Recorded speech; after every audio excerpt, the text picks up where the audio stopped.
Welcome back to Compressible Flow. I'm Professor Steve Miller. Today, we'll be talking about the Hugoniot equation, which is of course named after a Frenchman. In this particular equation, we relax some of the assumptions which we found earlier to derive the normal shock relations for the standing case. Today, then, we'll talk about, after Hugoniot, the ideas and differences between standing normal strong shock waves and weak strong shock waves. Then we'll move on and start our analysis of changing the reference frame of motion to the person on the beach who watches waves go past. In this case, of course, we watch the shock wave go past from a stationary frame. This will require a modification of our previous analysis, but you'll see we use all the same tools we did before, but with an introduction of a couple new variables. Let's get started today. I like to start with a quote, and this time I turned to one by Rankine because, of course, the interest of our subject. He wrote, "A hypothetical theory is necessary as a preliminary step to reduce the expression of the phenomena to simplicity and order before it is possible to make any progress in framing an abstractive theory." William John Macquorn Rankine. And this is in Outlines of Science of Energetics in 1855, if you want to go and read it. Let's look at a couple historical figures first who are relevant to today's class and bear their names in mind as their names come up in our theories.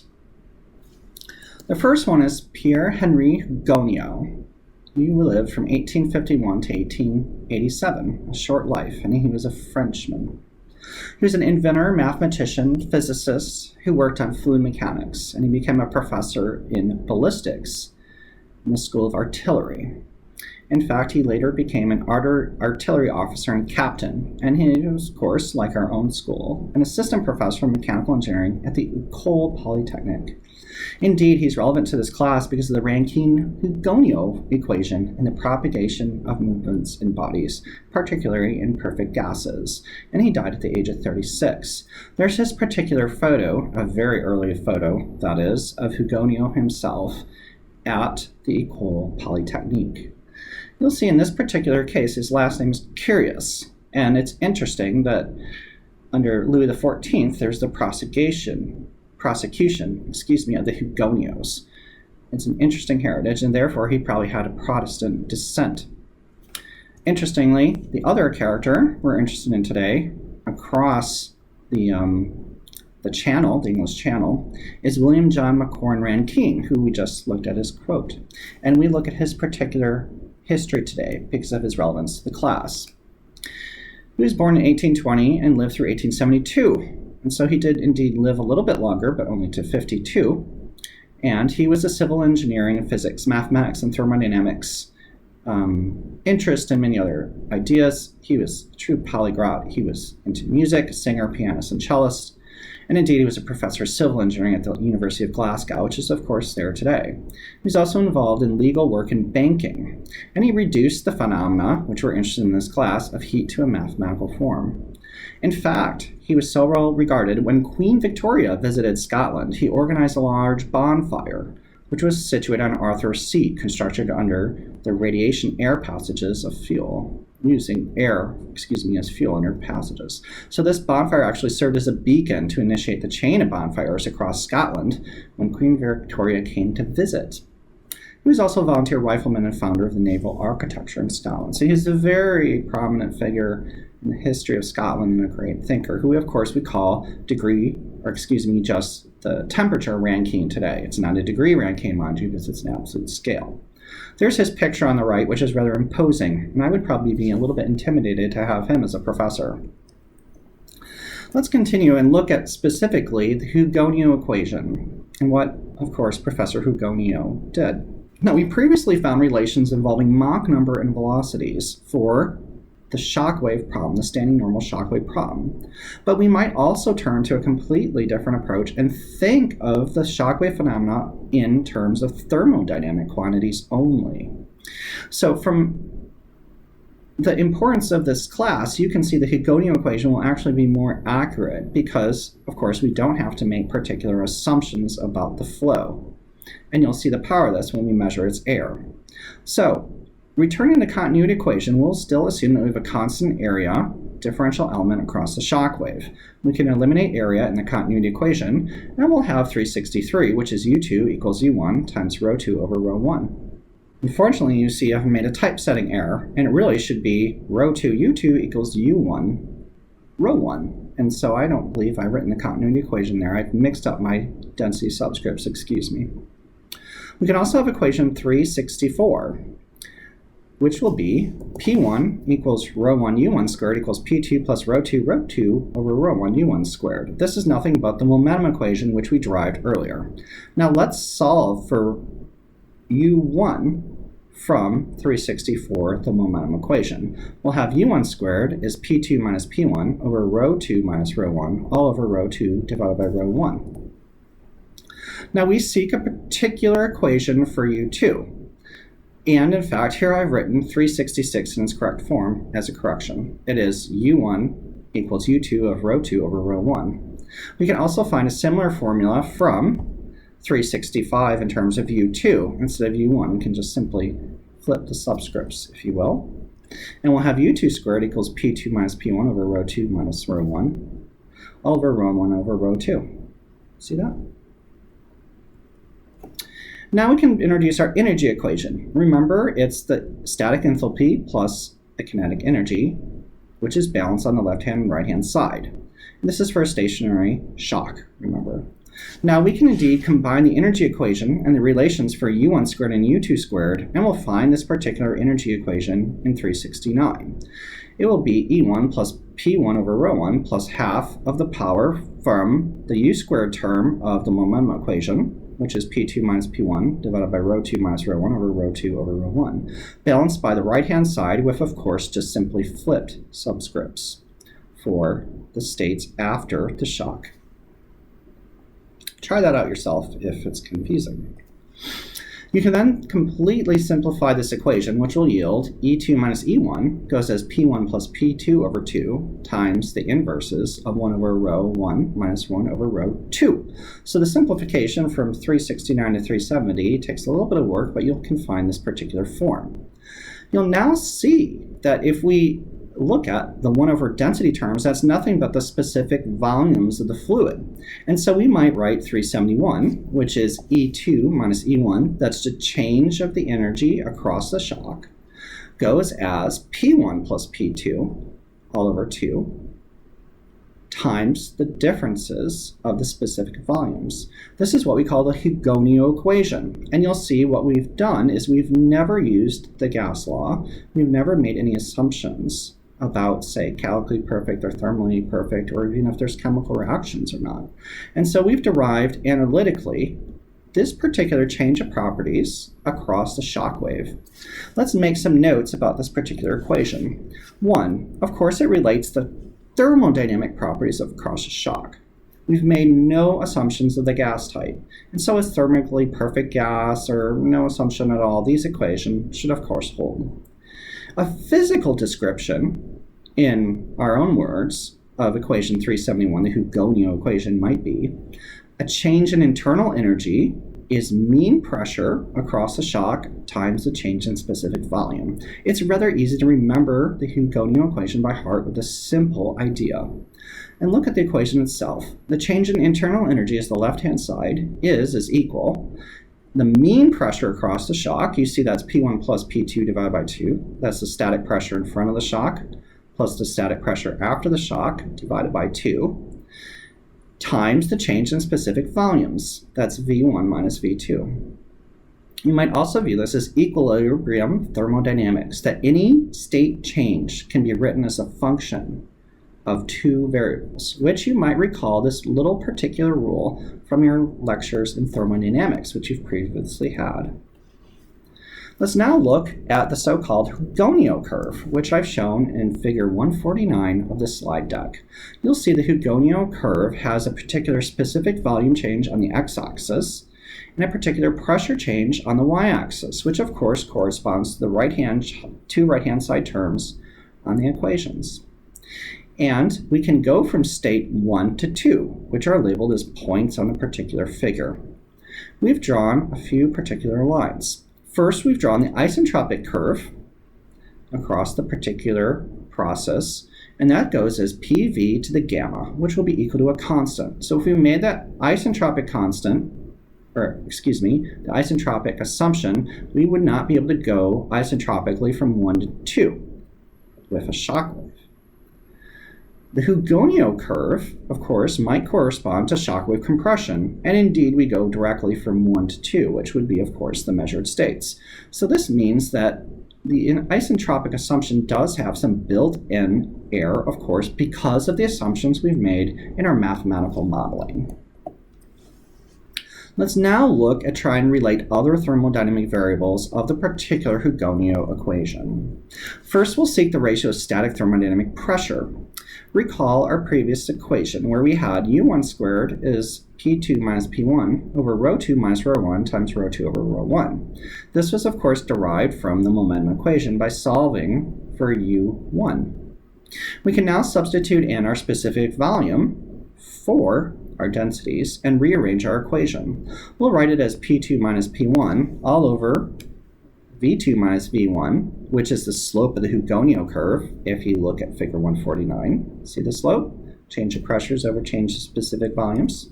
That's what we have on the left-hand side. And indeed, it'll be equal to the negative of the ratio of specific volumes before and after the shock squared. Let's see what we can do with this particular quantity. Now, to continue beyond the classic Hugoniot equation to find these particular values, we indeed will have to find and assume a calculically perfect gas. Otherwise, we're rather stuck for analytical work. Remember, the internal energy under the calculically perfect gas assumption can be written as E, the internal energy, equals C sub V, that's specific heat at constant volume, times the static temperature.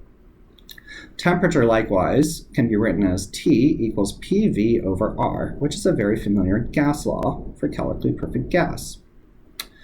Next, we can substitute these types of quantities, the last three equations, back into the Hugoniot equation itself, which is equation 371. After rearranging, you'll find the ratio, the static pressure after and before the shock, well, is gamma plus 1 over gamma minus 1 times V1 over V2 minus 1, all over gamma plus 1 over gamma minus 1 minus V1 over V2. You'll see these are the particular specific volumes before and after the shock once again. Gamma is now constant in 376 because of the calculically perfect gas assumption. This is not true, and we have not made this assumptions at all for 371. And that's why 371 is such a celebrated equation, the Hugoniot equation. We now found pressures as a change of specific volume. We can now show, through example, that the Hugoniot equation indeed holds with our previous developments. And in fact, we'll show that it's even more accurate because we have not made this particular assumptions.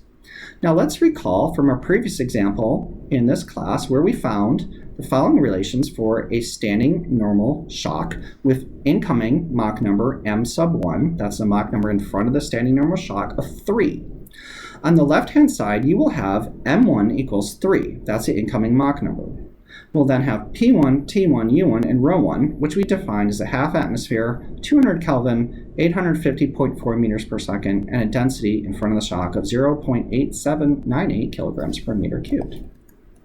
You can then look at the right-hand side. Through our traditional approach, we found a Mach number after the shock of 0.4752, pressure, temperature, velocity, and density of 5.165 atmospheres, 535.8 Kelvin, 220 meters per second, and density of 3.392 kilograms per meters cubed. You should stop here and question yourself and say, do these quantities make sense? Well, I believe they do. According to our previous analysis, we see that Mach number decreased, pressure increased, temperature increased, the velocity went down a lot, and the density went up, and never beyond a value of 6 for gamma 1.4. Ratio of 6, excuse me. So we have a density of 3.392 divided by 0.8798. That's, of course, below 6 if you divide the two. Now let's try and check that particular calorific perfect gas assumption equation and method for normal shocks with our new Hugoniot tool. We will look at the particular case. First, we need to find the ratio of specific volumes, which indeed is what we did for the particular problem for Hugoniot, which is it's a function of specific volumes. The inverse of the specific volume between in front of the shock and behind the shock will be, of course, the density after the shock, and density in front of the shock is shown in the top left of 377. We can then put in our densities across the shock, and indeed we have a density ratio of 3.855. Now let's plug this back into the Hugoniot relation for the ratio of static thermodynamic pressures. And if we do that in 378, I write the Hugoniot equation on the left, and I put in now my ratios of specific volumes, 2.4 over 0.4 for gammas, 3.855 for ratios of specific volumes. And this comes out to be 10.32. This is very interesting, but yet for the change of chemically perfect gases was 10.33. So indeed, using the traditional approach for chemically perfect gas, I'll have 10.33, but Hugoniot equation says the ratio should be 10.32. So for a Mach 3 shock, we're having an error in the pressure ratios of 0.01, approximately to, of course, the precision of the calculation. This is rather a problem for higher Mach number shocks. In fact, if our flow was assumed to be thermally perfect or chemically reacting, or just a general flow of no assumptions, we would always use the Hugoniot equation. But then we would have to make additional assumptions to analytically find the other variables. Alternatively, we could use numerical methods to try and resolve the other variables across the shock. Let's now take a second to summarize our findings of the Hugoniot equation. And I've gone and done the extra work of putting temperatures and densities and specific volumes. So this is indeed the Rankine-Hugoniot equations solved with a chemically perfect gas assumption to find the thermodynamic values. The Hugoniot equation itself does not make such assumptions. Let's summarize here. The ratio of pressures in 380, P2 over P1, will go as 2 gamma over gamma plus 1 times m1 squared minus gamma minus 1 over gamma plus 1 with, of course, Hugoniot type equation itself, gamma plus 1 over gamma minus 1 over rho 2 over rho 1, 1 minus 1, and gamma plus 1 over gamma minus 1 minus rho 2 over rho 1. You can then look at how we see and written the temperature ratios and density ratios and specific volumes as a function of Mach 1. So the key to Hugoniot with classic chemically perfect gas assumption is in the top right of 380, where you would find, of course, the ratios of the specific volume across the shock. You can then solve for M1. From M1, you can find the temperature density ratios. Let's now turn our attention to the idea of the limiting forms of the stationary normal shock theory. Typically, as we talked about in the previous class, normal shocks are defined by the ratio of the static pressure rise, a delta P, across the shock divided by the upstream static pressure.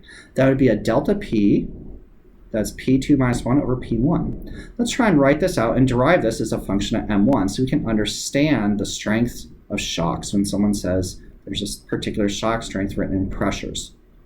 And it'll be non-dimensional, of course, because we'll have dimensions of pressure over pressure, which is non-dimensional.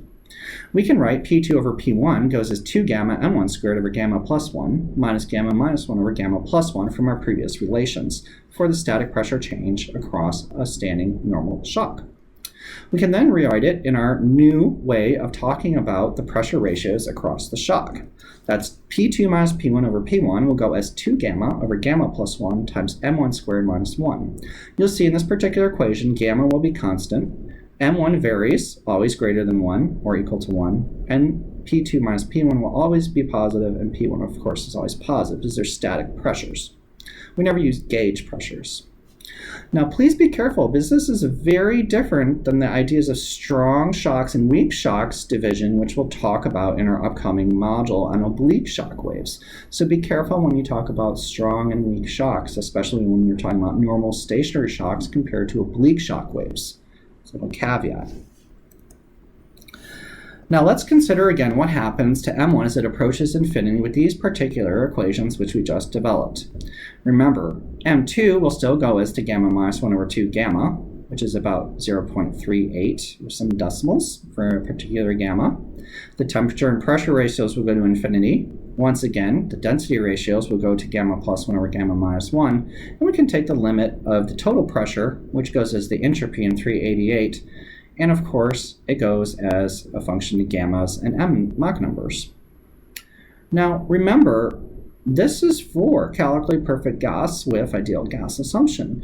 In the case of real gases without, that is like just actual fluids and experiments, they'll actually disassociate. And this whole analysis will break down with limiting Mach numbers going to infinity. Take a second to review this particular page.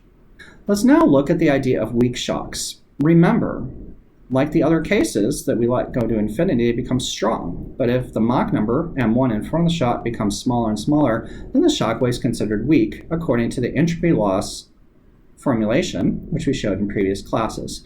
For normal shock wave and standard conditions, m1 less than 1.4 is considered generally a weak shock wave.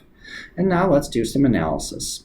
We can take particular form m1 squared and the Mach number equation across the shock, that is, the Mach number after the shock is related to the Mach number in front of the shock, and we'll replace m1 with 1 plus epsilon. Here, epsilon is a very, very small positive parameter. So m1 might be, for example, 1 plus epsilon. In practice, we could just put in a value like 1.0001 or something. After replacing this, and simplifying from 390 to 392, you see I've made the simple substitution here and start to go through simplification. I can rearrange this to the second equation through an approximation, and then finally I can write it as 1 plus epsilon, resubstituting for epsilon, and we'll get 2 minus m1 squared. Now remember, m1 will go as 1 plus epsilon, so we'll have on the right-hand side of 392, 2 minus 1 minus epsilon will go as m2 squared. So m2 squared will be a value of, say, 1 minus epsilon. It'll be a very, very, very, very close value to unity, but just below unity, and m1 will be just above unity. So you might look at this as like a finite amplitude analysis like we've done in acoustics. We can also do this small perturbation analysis for all our other classic equations. Indeed, we can take m1 and replace it by 1 plus epsilon. And what will we find through 393 through to 396 for pressures, temperatures, velocity ratios, and density ratios across a standing normal shock? You can see in all those cases, they'll all be approaching, of course, unity across the shock for all the thermodynamic values. We might also look at our entropy. Delta S over R goes as gamma plus 1 over 12 gamma squared times P2 minus P1 over P1 cubed. And you'll see the right-hand side of 397 is a beautiful equation because it relates the delta S change by the non-dimensional shock strength, which is most commonly used to define shock strength.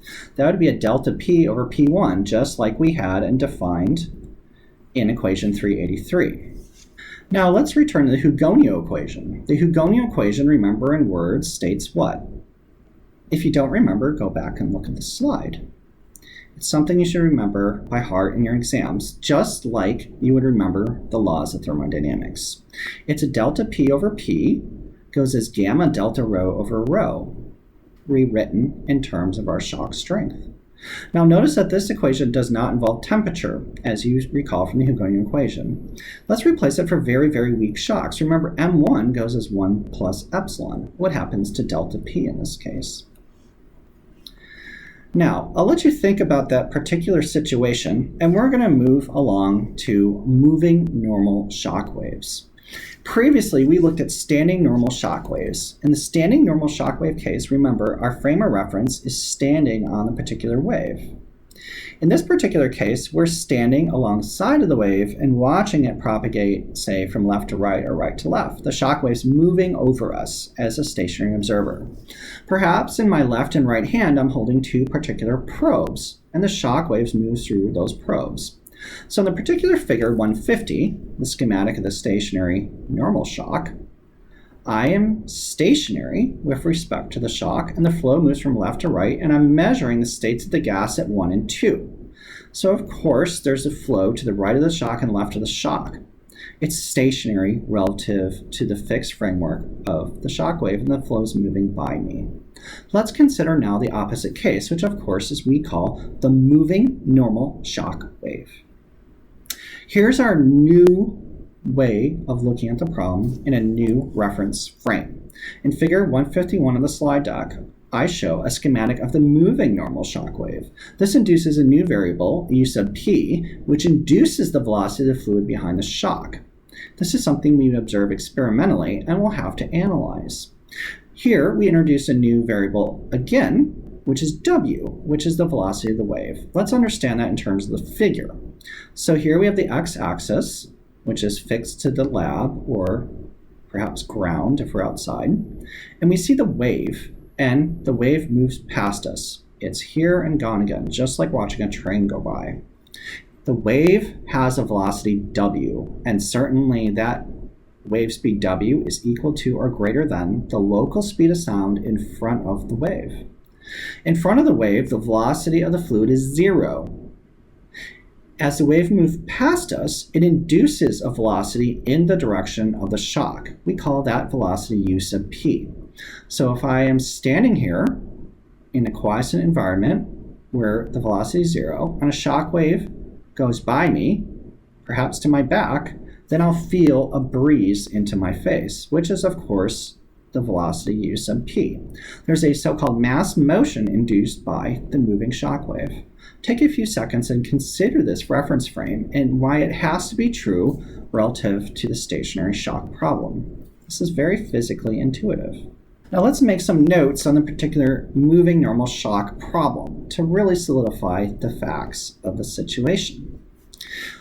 Some physics we learned previously by changing our reference frame, and so we'll try and use our stationary shock formulation in a new reference frame, so we don't have to completely redefine and rederive our theories. In our stationary shock, we might try and set u1, the velocity in front of the shock, to 0. Therefore, the shock must move at the opposite velocity w to obtain the corresponding properties across the stationary case. For stationary wave properties depending on x, now indeed for moving wave properties, they'll depend on x and t. What do I mean by these two statements? For the stationary normal shock wave, our solutions were only dependent on x, that is the location relative to the shock wave. In the moving shock wave formulation, the properties across the shock will not only depend on the spatial location, x, in one dimensions, and time is of course the fluid dynamic variables are changing at every position x as a function of time.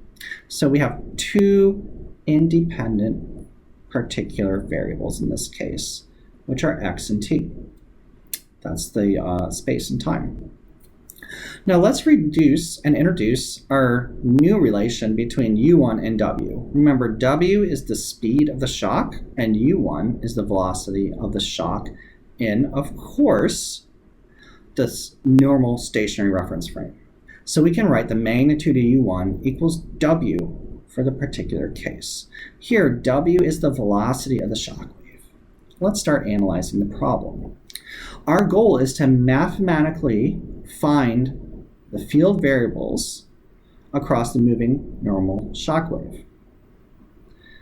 Let's recall the conservation equations we derived for the normal shock wave equation, which is stationary, and I've rewritten these for your convenience in 401 through 403.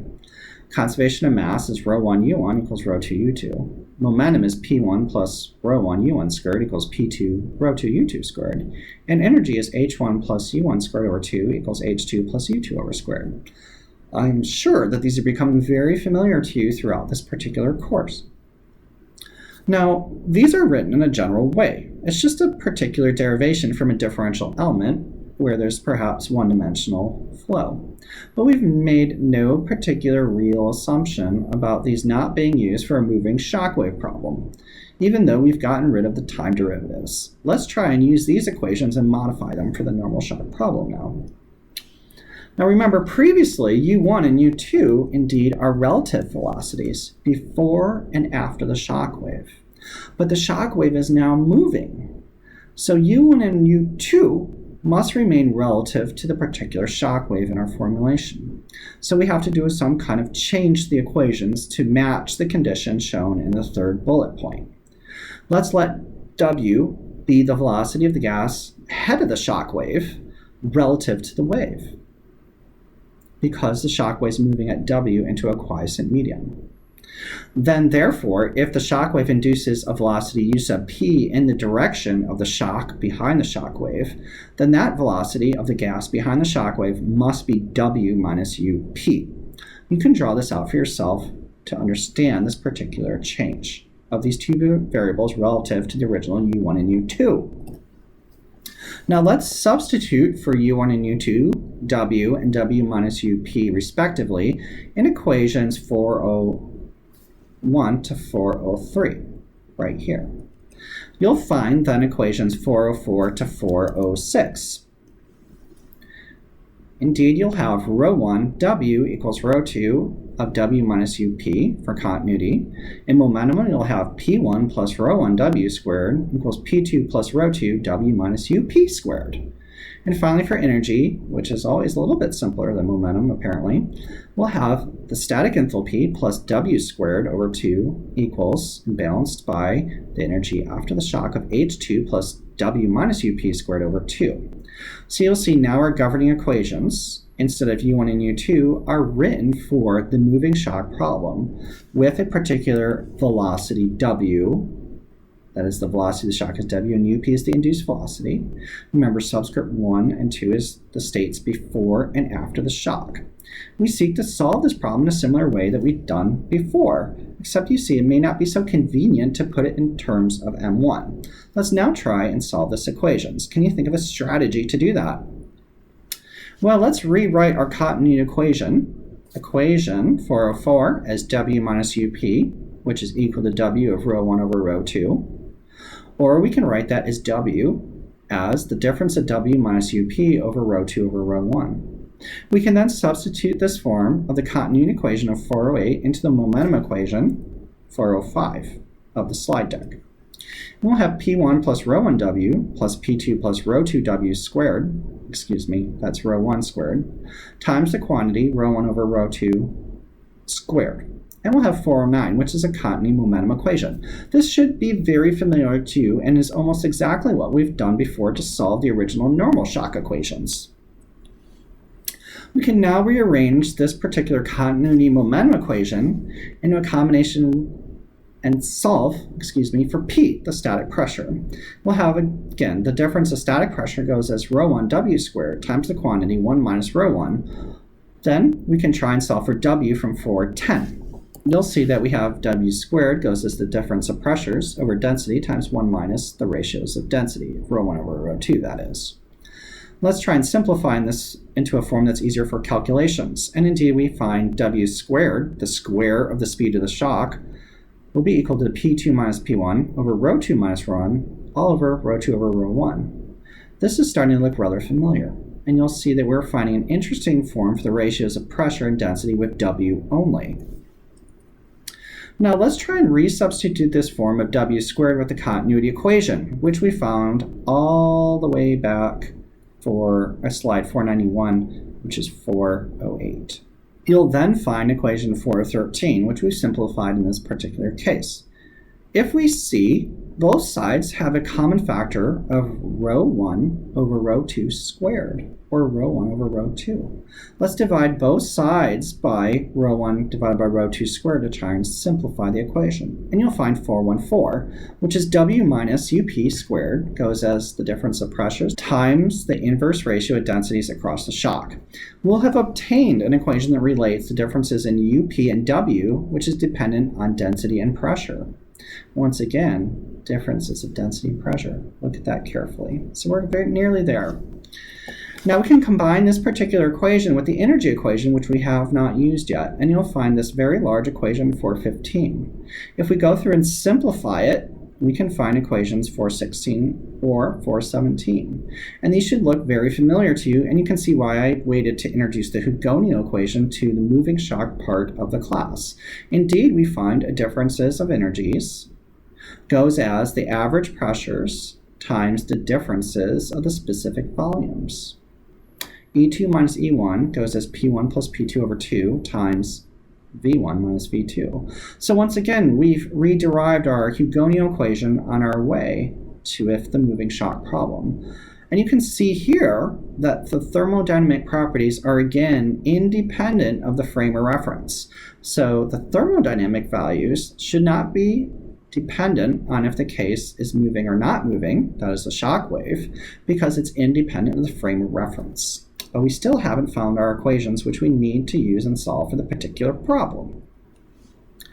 Now, unfortunately, at this point, there are no known analytical solution to this particular set of equations for the moving shockwave problems that we just developed. The only way to solve them without any other assumptions is numerically. Now here at this point, we will make the calculi perfect gas assumption, and we'll apply the implications of the specific energy goes as CVT, and V, the volume, goes as RT over P. R is the gas constant, recall. We can then solve this sets of equations and find, through substitution of flow rate into our previous equations, the ratio of static pressures, the ratio of static temperatures, T2 over T1, will go as the ratio of static pressures, P2 over P1, times this large function of gamma and pressures. We can also find the ratio of densities in equation 420, rho 2 over rho 1, which will go as a function of course, gamma and the ratios of pressures across the moving shock. So we have two thermodynamic ratios now, temperature, density, and pressure. But you'll see they're written in the ratio of the static pressure, which is very much different than, of course, the previous standing shock problems where we have them as a function of Mach number. So for moving shock problems, we should try and seek ratios of static pressure instead of Mach number in front of the shock. It's two different solution strategies for analytical equations of the particular shock in two different reference frames. Stationary and moving will go as Mach number and ratio pressures for your solution approaches, respectively. Now remember, a solution approach must be developed, and we made it the calculi perfect gas assumption to be able to solve the problem. So it should follow exactly the one we use for stationary shocks. For stationary shocks, remember, M1 is the most important parameter. For moving shocks, P2 over P1 is the most important parameter, as you just saw in these particularly developed equations. The moving shock wave will have a new Mach number, and we'll call that 421, which will be defined as M sub S, that is the so-called Mach number of the shock. The Mach number of the shock, M sub S, will go as W, the velocity of the shock, divided by the speed of sound in front of the shock. You'll note I could also have denoted W divided by C2, the speed of sound after the shock, and there'd be nothing wrong with that choice whatsoever. However, you would have a more complicated set of equations. So we'll continue and define our analysis with C1, the speed of sound before the shock wave, with shock wave velocity W. So you can see all you have to do is find the velocity of the shock and divide it by the speed of sound in front of the shock, which is a function of temperature for calculi perfect gases. C1 will be the square root of gamma RT. Now let's find the induced velocity behind the shock UP, U sub P, which was of course what we have not found before. So we'll follow the similar previous derivation exactly for normal shock waves, but with M sub S substituted into our equations for, of course, W over C1. We'll have in 422, P2 over P1 will go as 2 gamma over gamma plus 1 times the quantity, the Mach wave of the shock squared minus 1 plus 1. We'll now try and solve for M sub S, the Mach number of the shock wave. That's shown in 423, found from the solution of M sub S of 422. It'll go as the square root of gamma plus 1 over 2 gamma times the quantity P2 over P1 minus 1 in quantity plus 1. And now we can solve for W through the substitution of M sub S equals W over C1, and we'll get equation 424. I've boxed 423 and 424 because, of course, their importance. They're closed form equations for the Mach number of the shock wave and the velocity of the shock wave as only a function of P2 over P1. Indeed, our solution strategy entirely relies on finding that pressure ratio across the moving shock. So now we have completely related the wave velocity to the pressure ratio. In 424, if we know the wave velocity, we could find the pressure ratio, and then with the pressure ratio, we can find all other quantities. We can then continue further and use the continuity equation. We could write WP equals W of 1 minus rho 1 over rho 2. So we would take the continuity equation and substitute into 424, and of course find 426, which is a closed form solution for u sub p by substituting in the relations for t2 over and t1 and w into the above equation. I've boxed this equation. Here we have the velocity induced by the shock wave after the wave in the direction of the wave will go as c1, the speed of sound in front of the wave divided by gamma, ratio of specific heats, times the quantity of the pressure ratio across the shock minus 1, times this large square root of 2 gamma over gamma plus 1 times P2 over P1 plus gamma minus 1 over gamma plus 1. You'll notice in this equation 426, which is very important, and I believe I put on your formula sheets, as UP equals a function of C1 only, their pressure ratio and gamma, we've already made calculate perfect gas assumptions, so gamma's constant, it's 1.4 for air, ratio of specific heats, the speed of sound, which is the square root of gamma RT, and the ratio of pressure, P2 over P1, the static pressure after the normal shock moving and before the moving shock. Let's summarize what we've done in class today. We've looked at and derived the all-important and famous Hugoniot equation, which is valid for even chemically reacting flows. We then looked at weak and strong normal shocks and their division through, of course, substitutions of 1 plus epsilon into the classical equations of motion with the Hugoniot equation. We looked at the air and the isotropic assumption across standing normal shock waves. We then introduced the new idea, and I've posted some videos online for the moving shock problem to illustrate it. What happens when, of course, we change our stationary frame of reference? And indeed, the physics changes a little bit, but the thermodynamic changes across the shock don't really. This is because they're independent of the frame of reference. Thank you very much for your time today. I'm Professor Steve Miller.